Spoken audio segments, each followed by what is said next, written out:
What's up, everyone? Welcome to episode 11 of The Power of Bold.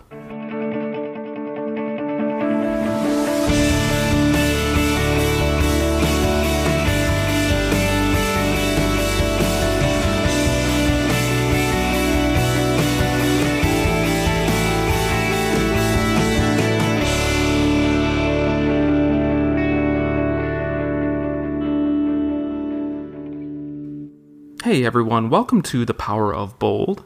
I'm your host, Adam Pasquarella, and I'm excited that you're here. For this episode, we have a special guest. Her name is Leah Gervais, and she's the founder of Urban20Something.com, which is a website that helps millennials escape quarter-life traps. She's been a guest writer in many blogs and publications, like the Huffington Post, and she's been a guest host on Farnoosh Mehta's So Money podcast. But in addition to all of that, she's my girlfriend. In this interview, I speak with Leah about her childhood, her experiences at NYU, her decision to leave the US behind and travel to Asia for several months, and Urban20Something.com. I had a great time with the interview, so I hope you enjoy it. Let's jump right in. We now welcome on Leah Gervais, who is a graduate of New York University and the founder of Urban20Something, which is a website that helps millennials escape quarter-life traps, get a handle on their finances, and find a career that they truly love. Most recently, she's launched Urban20Someone, which is an online program focusing on personal branding and building a personal website. And full disclosure, she's also my girlfriend of more than 2.5 years. Leah, welcome to the show. Thank you for having me. So it's a pleasure to have you here on my 11th episode of the podcast. It's probably 11 episodes too long, so apologize for that. So I know so much about you, and that's what happens after dating someone for 2.5 years. Mm-hmm. But for the listeners who don't know about you, let's kind of go back to the beginning. And you're from Durango, Colorado. So for those who don't really know about it, can you briefly just talk about the magic of Durango and your childhood? Gladly. My parents are from the East Coast. My mother's from Virginia and my father from Massachusetts. And both of them had big dreams to live in the outdoors and to live in Colorado. So both of them moved there to Denver for college, and they met there and have been living and loving and playing in Colorado ever since.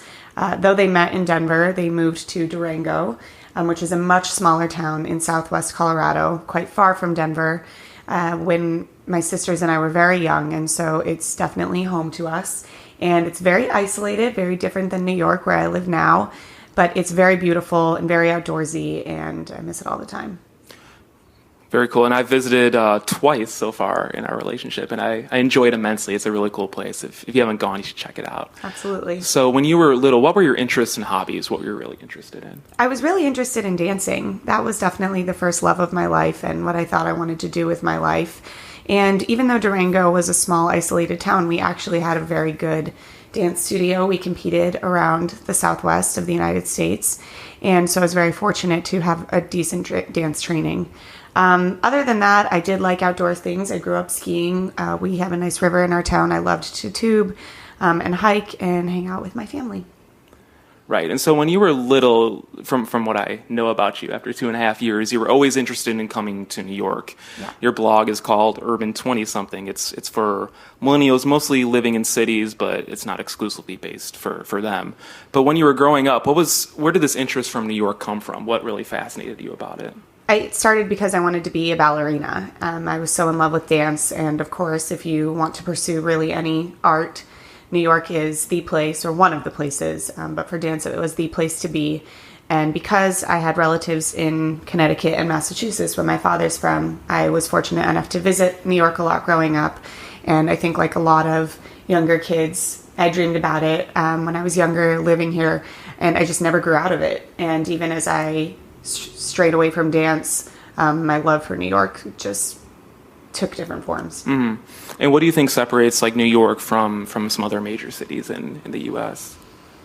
I don't really think New York is a very good representation of the U.S. I sort of think it's its own kind of thing. It's sort of like a mix of a lot of countries, whereas I think a lot of the other great cities in the United States are great representations of the United States and very diverse. But New York always had struck me from a young age of being just so culturally rich. And because I grew up in quite the opposite of that, a very, very not diverse town, that was so magnetic to me.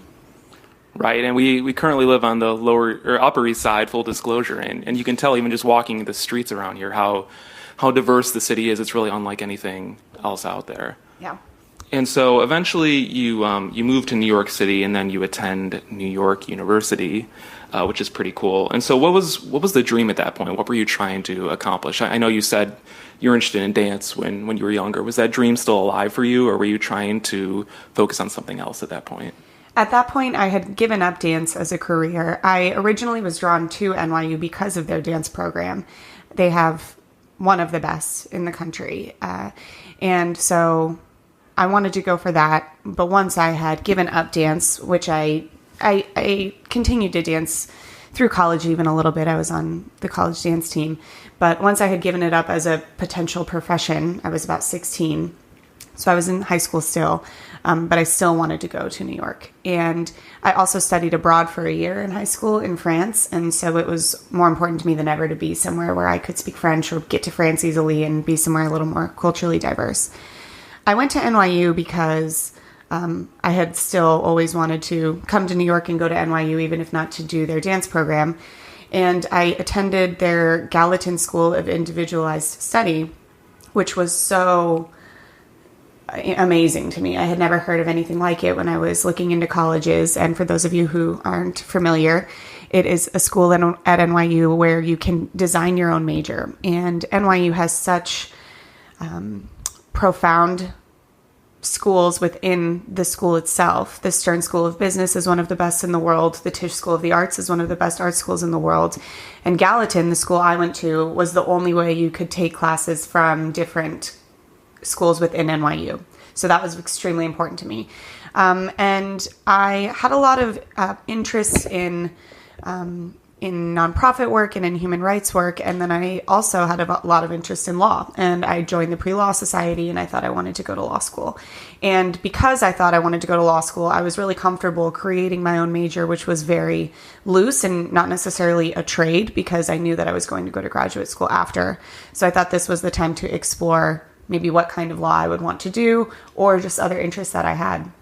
Right. And so what was the impetus behind you initially going into law? I know you were just talking about it a little bit earlier, but your actual goal for being a lawyer, was it to work with nonprofits, or was it to, work for the UN? Like, what was the ultimate dream of going to law school? I wasn't sure at that point. I thought that I wanted to do something philanthropic with a law degree, but I still wasn't really sure. And I also was drawn to politics. There was a lot about having a law degree that drew me in at a young age. I mean, even in high school and middle school. And so that was a big part of why I wanted to go to Gallatin, was so I could sort of explore the different avenues of law, depending on what subjects fascinated me the most. And over my time at Gallatin, that did end up being human rights work. And I, of course, was interested in what it would mean to work at the United Nations as an attorney, or with a law degree, not even necessarily as an attorney. And then I explored more of that. Right. And so at Gallatin, I understand you have to have like a project that you have to, or like kind of like a thesis you have to defend in front of professors. Mm-hmm. And what exactly was yours? Mine was on sustainability and poverty. So I focused a lot on basically food systems in the United States and in developing countries, and how by being unsustainable, we're both not feeding as many people as we often think we are, and destroying a lot of the planet. Right. It was very dark. Dark for like 21, not a very optimistic subject. Right. And at the same time, like you said, you were thinking about going to law school. And then when did you start, taking it more seriously, filling out applications and doing that sort of thing? After I graduated from NYU, I started working at a law firm. I worked at a real estate law firm here in Manhattan, which had nothing to do with any of the topics I had been exploring at Gallatin, but was nonetheless interesting because real estate in New York is very unique and a little dramatic. But it wasn't really what I had seen myself doing, and it wasn't really what I wanted to do when and if I went to law school. And so after about a year of working there, I decided to get serious with this. I liked my job. I thought I was good at it. And I met this handsome lawyer. And so I took the LSAT and sort of just kind of went through the motions of taking the LSAT, applying, writing applications, getting letters of recommendation. And so I think I had worked at my firm for about 2 years by the time I received my acceptances. It's maybe a year and a half. Yeah. And so at that point, can you kind of walk us through your mental framework for deciding not to go to law school? Was it more of just like a cost benefit analysis or was it more instinctual? How did you go about declining all of that? I think it really, as corny as it sounds, it came from my gut. That's where it began. And then it just wouldn't go away. And I think that when your gut or your heart is telling you not to do something and you're trying to shove it away, it will then manifest itself in really clear ways that it's not what you're supposed to be doing. So I think it just started from little things like me sitting at my law firm or talking to you. And I just couldn't envision myself doing that. I really just couldn't see myself doing that. And that's very unlike me. I've always been a very visual person. I have been always very goal oriented. And so it was off-putting for me to feel like I was working toward a goal that I really couldn't even see play out for myself. But I made up excuses like, I've just never done this. And, who really knows what it's like until you've done it. And I kind of just didn't listen to that. Once I started getting accepted, I was looking more at the finances of it and how expensive it was. And I had a little bit of student debt from my undergraduate degree. And so I knew what that was like. And I think that there's a really popular myth going on and that's being a little bit more dispelled lately, but thinking that if you have a very lucrative career, your debt will be very easy to pay off. And I just had seen firsthand that it's just not that easy. And it's not even that it wasn't easy. I mean, I could physically pay it off, but it really, really bothered me. Maybe a little too much. Maybe I took it too seriously. But I knew that wasn't going to be any different if I had a 3 times more bigger income than I was making. If I had 3 times more debt also, I knew it was going to stay the same. So then I thought, well, maybe I should take the LSAT again and then I could get more scholarships. Or I was still in denial that something in me was telling me not to do this because I didn't know what else to do. And I was scared. This had really been my plan the whole time. So I was looking for excuses or ways that I could hush these hesitations I was having.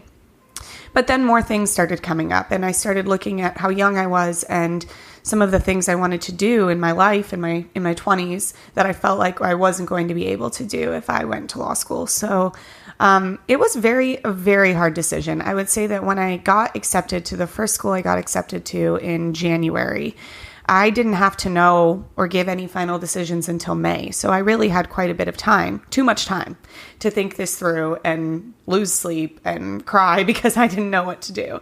And I think that a lot of those times, those months were spent talking to people, trying to figure this out within myself. And it was really very hard. And so what I thought I was going to do was defer my acceptances for a year, to buy myself a year.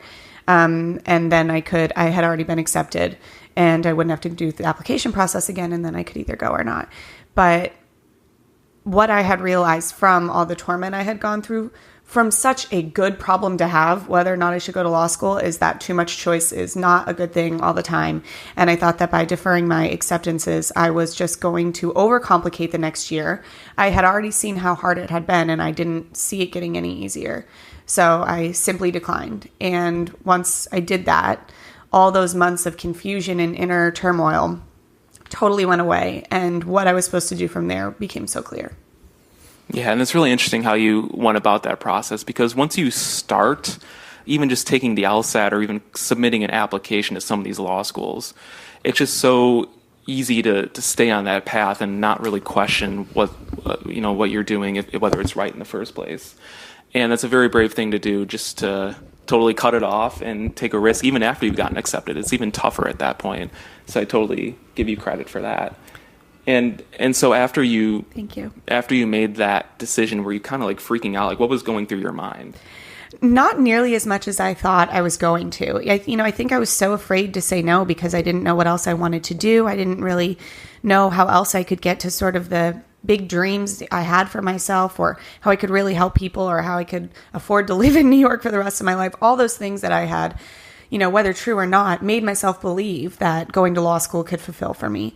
And so I thought when I said no that I would just be I would be totally a mess because I would be even further away. But I felt closer to those goals, actually. And I think it's because something in me knew that going to law school, while superficially would maybe get me where I wanted to be, it wasn't going to work out. I wasn't going to be happy. It was going to not be as, financially easy as I would have thought. So even though I didn't know what to do, I knew I wasn't going down a bad path. And so I felt relief. And sure, I was scared. I mean, it was a big change, but I was young, which helped. And I have parents that are very encouraging of risk taking, and though they didn't really encourage me one way or another with this decision, they have told my sisters and I from a young age that taking risks is a good thing. It's good to be afraid. It's okay to be afraid. And they helped me a lot during that time because it made me realize that if I did really want to do big things, risks were going to be involved. And so I needed to get used to being afraid, I guess. Yeah, and at that point, then you kind of take an additional risk, a pretty major risk, and you decide to go to Asia for a couple months, specifically... Sorry about that. It's all good. Specifically, Cambodia, Siem Reap, where Angkor Wat is. And so can you tell the listeners what was going through your mind when you first thought about that and how you actually came about making that decision? Yeah. So when I was deciding whether or not to go to law school, a big thing when I was thinking of things I wanted to do in my 20s that I wasn't going to get to do if I chose this path was to travel, and specifically to travel alone. It had been very important to me from even since college or high school. To travel somewhere alone, I thought it was really a powerful thing to do that not a lot of people do. And I also wanted to live alone, which is very expensive in New York. So I started to try to piece together how I could get some of those bucket list things done during this unique time that I had laid out for myself. And also, in a much more logistical and blunt way, I was about to lose I haven't even really mentioned that, but I will say that when I decided not to go to law school, I quit my job also. I quit my job at my law firm. So I needed to think about where I could afford to live without a job, and that's not New York. So I kind of put a couple pieces together and decided to go to Southeast Asia, where I had been once before. So I felt safe about it, and it felt really right. And so was this more of a trip to kind of find yourself, or did you have specific goals in mind before you went? That's a good question. I mean, I think I had been to Southeast Asia once before, and it was when I had just graduated from NYU. And I think when I went then, I really went with the intention of finding myself and of, reflecting on my time in college and having sort of this eat, pray, love experience. And that did not happen at all. I mean, totally the opposite happened. What I learned from my first time around in Southeast Asia is, and it makes so much sense to say out loud, but the more you know, the more you realize you don't know. And so going to Asia, I thought the first time around, I was going to come to all these conclusions. And instead, I just felt actually more confused than ever. So I went into this not really thinking I was going to have any big revelations, but I did go into it thinking that I was going to have a little bit more clarity about what sort of philanthropic work I wanted to do, and if so at all, because that had been really important to me when I was in college, and I had really lost sight of it over the last 2 years because I had been working at a real estate law firm in Midtown Manhattan, and I had been applying for law school, so I didn't really have much time to volunteer or anything. So I wanted to come back to that part of myself. And so when I went to Asia, volunteering was a big part of my agenda. And I also wanted to explore a little bit more creativity within me because I didn't really realize how creative I kind of was. And I think so much of that had been suppressed by this very routine life I had been living for the last 2 years. So I guess my goals were just to come back to different parts of myself that I hadn't really been enjoying. And do you think you accomplished that? You achieved that? Yeah. Oh, yeah, I do. I mean, I guess because I didn't really have any specific goals when I went to Asia, I don't really know if I accomplished them, but I can look back and know that it was one of the best things I could have done for myself. Yeah, and do you have like a story or just maybe an example of when you were out there, you're in a totally foreign, unknown situation? I know you said you visited Cambodia once before, but still you're in a country that you don't know that well. Mm-hmm. Did you encounter like a really challenging situation, and how did you overcome that? Yeah, I will never, I don't think ever go through anything as crazy as the day that I got to Cambodia. I was so excited to go, and I had been before, but I had only been for a couple of days when I was backpacking years earlier. And I had bought a one-way ticket, so I didn't know when I was coming home. And I took a 30-hour flight from New York, and I got off the plane, and I had booked a hostel for 4 days and thought that I was going to just figure out what I wanted to do once I got there. And I got dropped off at my hostel from a tuk-tuk, which in Southeast Asia is just, I was basically on the back of a motorcycle with everything that I brought in a backpack on my back. And I knew no one, and I was just paralyzed. I couldn't do anything. I didn't know if I should eat, who I should talk to. I was afraid to talk to people because if they asked me what I was doing there, I didn't know. And so I felt like it was just going to be a constant reminder of how lost I was. And I didn't really realize how lost I was because I was so excited for this, and I had done it kind of really quickly.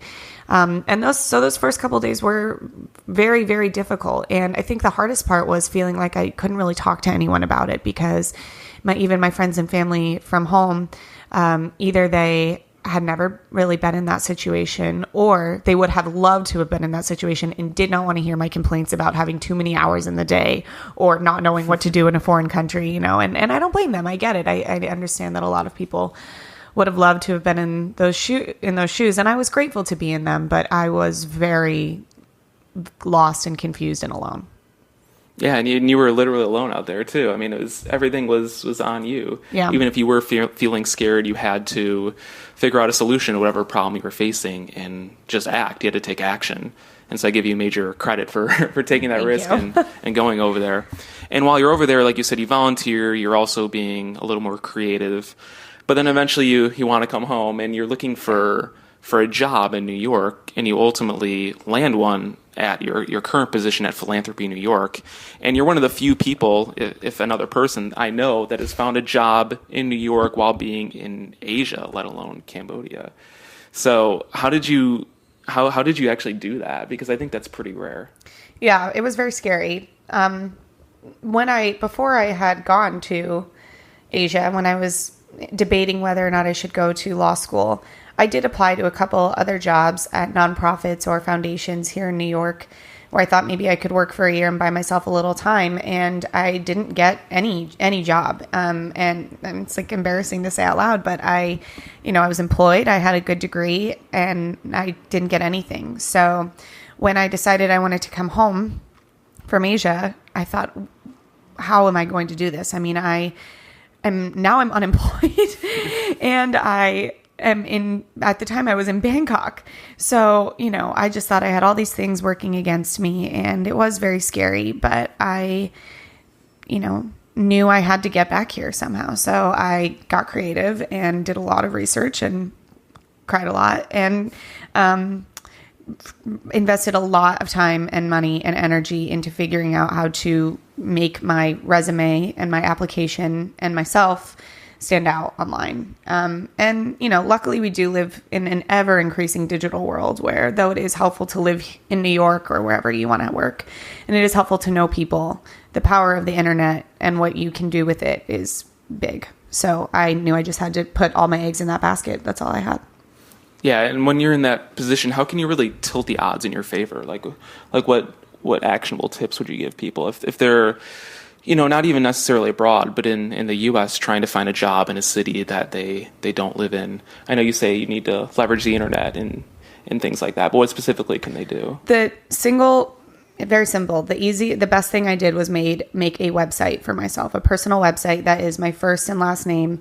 And I went all out, and, I looked at the websites of people like Katie Couric and Anne Chiquette, like very famous women that had Martha Stewart, that have had like established careers.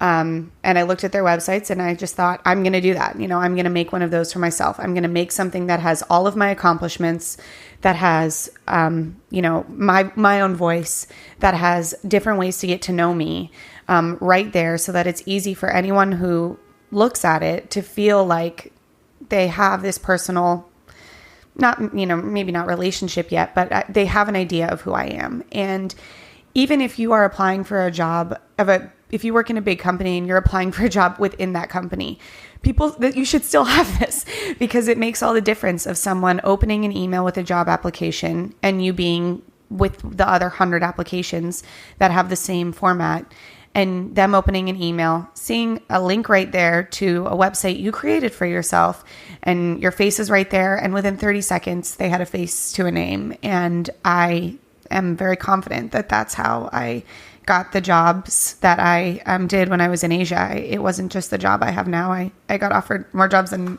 I had ever gotten offered when I lived here. So I think it made a big difference. Yeah, I agree. I think it's totally an important thing to do if you're searching for a job. And this is part of your program that you just released. We're going to talk about that in a few minutes. But before we do that, I want to talk about your website, Urban20Something. Yes. Urban20Someone is the program. Urban20Something is the website. And so can you talk about why you actually started that in the first place? Yeah, I started Urban20Something when I was in my confusing time of declining law school or not declining law school, or, going this, that, and the other way every single day. And it kind of came from that part of me that thought, maybe I do want to be creative. Maybe I do want to start something that is my own. I have a father that's an accountant, which seems a little bit standard, but he owns his own firm, which he started. And so I think I did have a little bit of an entrepreneurial bone in me that I was totally going to suppress if I went to law school. So I started a website to sort of, I don't know. I didn't really know. I thought that the internet was powerful and I wanted to have a place to be creative and express. And that website really got me through Asia, because I think what ended up happening is it was where I documented my road less traveled, because I knew that I couldn't be alone in millennials or 20-somethings or 30-somethings that are confused about a path they want to take in life, especially if the path is very conventional and something that society and your friends and family are encouraging you to do, and you don't want to do it and you don't know what else you want to do. I knew so many other people must have been going through that. So I wanted to write about kind of what I was going to do. And so this website has taken many forms. I think mostly at first it was sort of a travel blog. When I was in Asia, I would write about where I was traveling and, what I was seeing and stuff. And then I would also write about how I was making money while I was in Asia, because I had to somehow support myself. And I had never really done any freelancing or anything like that, but I decided that I needed to make some money. And so I learned how to freelance write. I learned how to get freelance writing jobs. And then I started writing on my website how I was getting that. And I could see that people were interested in that. And it makes sense. I think whether you're, a digital nomad backpacking across the world, or you're working a 9-to-5 job and you want to make extra money, who wouldn't want to leverage the power of the internet? And so now my website is almost exclusively dedicated to that sort of topic, still for the audience of 20 or 30 somethings that might feel like they want a little more security to take risks. And I try to help them get that. Yeah. And you also write about personal finance to some extent, not as much now, but so like where did that interest come into play? Because a lot of millennials and even people in their 30s aren't necessarily interested in money or personal finance. It's something that they kind of put to the side, it seems like. So, well, it's one of the reasons I'm actually grateful I had student loans, because I don't think I would have been as interested in it as I am now. And I think that that's where it really stemmed from. And then making the decision not to go to law school because of the debt that would come with it, just really stirred my interest. And I also knew that, I think so many things led me to be interested in it. I had student debt. That was one. I didn't go to law school because of the price tag. That was two. I went to Asia, which I was so blessed to have the opportunity to do. I know a lot of people want to travel like that and they can't.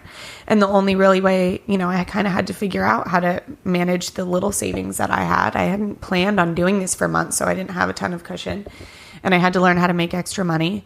And then I also knew that I, might work in nonprofits for a lot of my life, or something like that. And it just became really important to me to figure out how to be secure with money no matter what my 9-to-5 job was, because whether that meant I want to travel or I want a low paying job or I have a high paying job, but I want to make more money.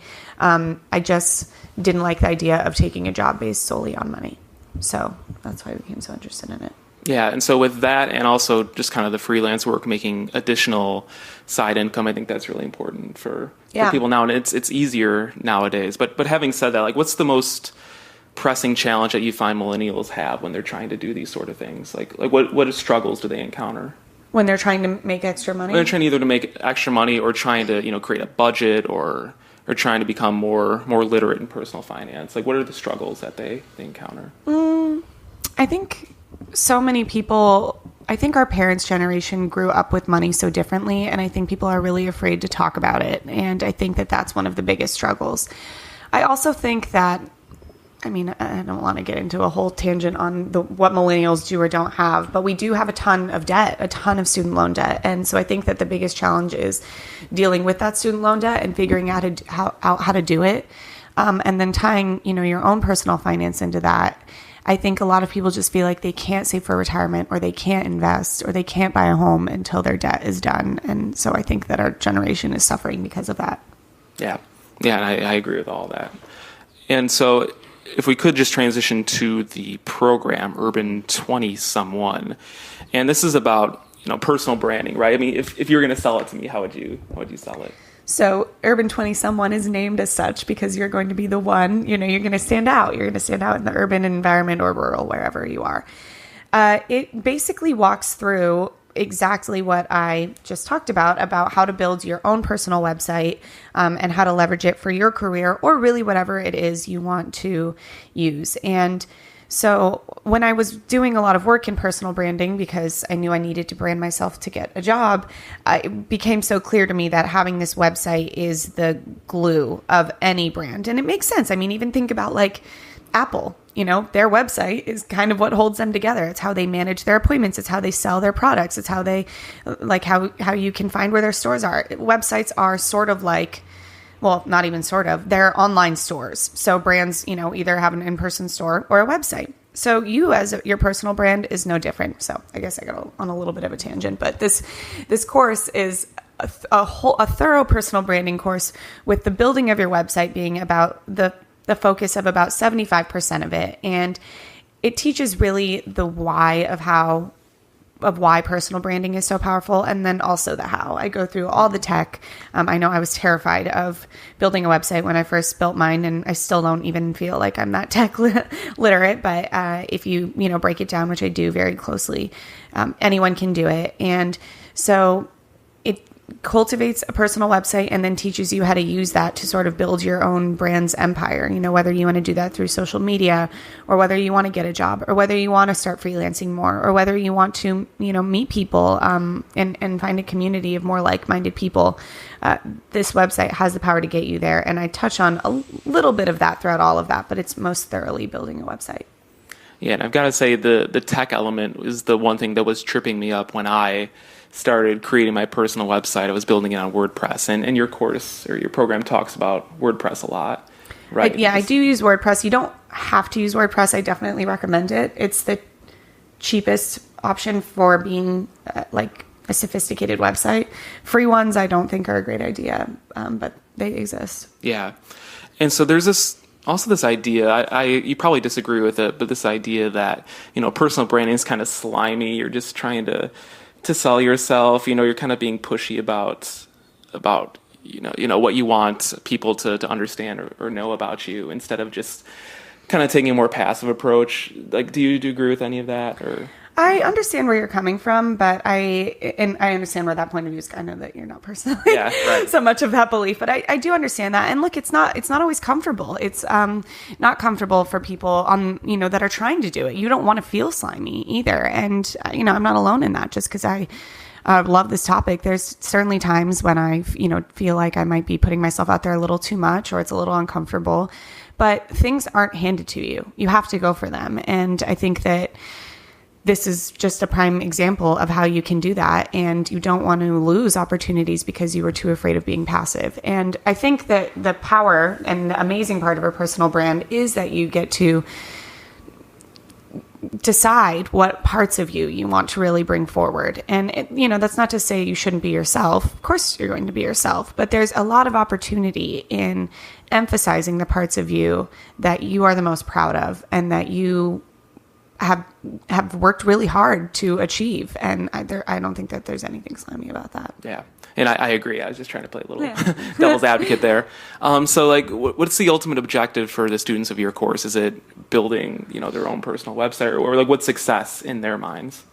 It is built. Yeah, that's the foundation. I mean, that's the transformation. You can go into it, no website, no tech background, no knowledge of personal branding, no social media. I mean, whatever. And you can come out of it with a website fully built. It's not, it's not just a close course of theory.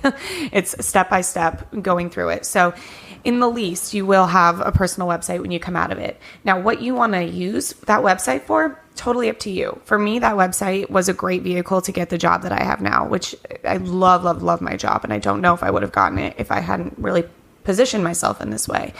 And so if you go into this wanting to really emphasize your career or get a different job, then I offer a lot of ways that you can go forth and do that.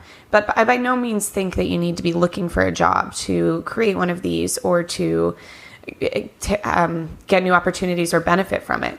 I know when I was in college, I remember seeing a lot of my colleagues, my other students having these websites, and NYU was a little bit crazy, but there were people like, they had done TED Talks and they were interviewed and they had these internships at Google and all this stuff. And I just remember thinking, I haven't done any of that. I can barely handle school. How are these people doing all of that stuff? And I think the answer is, I was looking at it backwards. It's not that you need to have all these accomplishments to build a website. You need to build a website and put yourself out there to then get the opportunities to have these accomplishments. And so if you are at any point ready to leverage yourself for new opportunities, then this is for you. Great. Yeah. I mean, I'm sold. So like if people want to learn, I might give you a discount. Oh, thank you. Thank you. If people want to learn more about it, where can they go? Urban20Something.com. On the top, there's a tab that says products. It will be right in there. And, yeah. Yeah. And so just beyond the course, just looking, at your journey so far from Durango to NYU to Asia, do you have like any regrets on your journey? Anything you would have done differently? Good question. Overall, no. I mean, I think that mistakes inform so much of where we end up. There are smaller things along the way I guess I would have done differently. I think I could have avoided a lot of the student debt that I have, and I wish I would have known some of the things I know now when I was going through college. That's why I started my website, and that's what I try to write about, are ways to mitigate this debt or to pay it back faster. But other than that... Would you have started your website earlier? Just been a little more proactive on that? Maybe. I don't know how I would have had time, though, if I was studying for the LSAT. Yeah, that's true. I guess I would have just erased that part altogether. Yeah, exactly. There's only so many hours in the day here. Yeah. I don't even regret taking the LSAT or applying to law school or getting in or anything there. I mean, it was a huge time sucker, but I feel like if I didn't go through all those motions and didn't get that close, then I maybe would have always wondered if I should have done it, or if I could have gotten into these schools, or, if that was the path. Now I feel so confident that it wasn't, and I don't have any regrets in that way.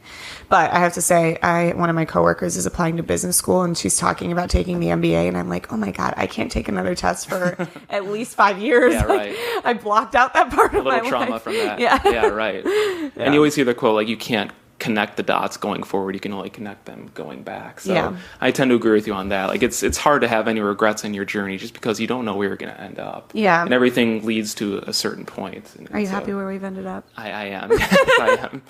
And so finally, if people want to get in touch with you personally, they should just go to urban20something.com. You can go on Twitter. You can email me, Leah at urban20something.com, or you can go to my personal website, leahgervais.com. Very good. Well, Leah, thank you so much for being on the podcast. Thank you. I really appreciate it. And good luck with the program and the website. Thank you. Thanks. Once again, that's Leah Gervais from Urban20Something.com. I hope you enjoyed the conversation as much as I did. Thanks again for tuning in to The Power of Bold. For show notes, visit thepowerofbold.com and get in touch with us through social media. Also, if you like the show, we'd greatly appreciate if you can write a review in iTunes. That's it for this episode. We'll see you next time.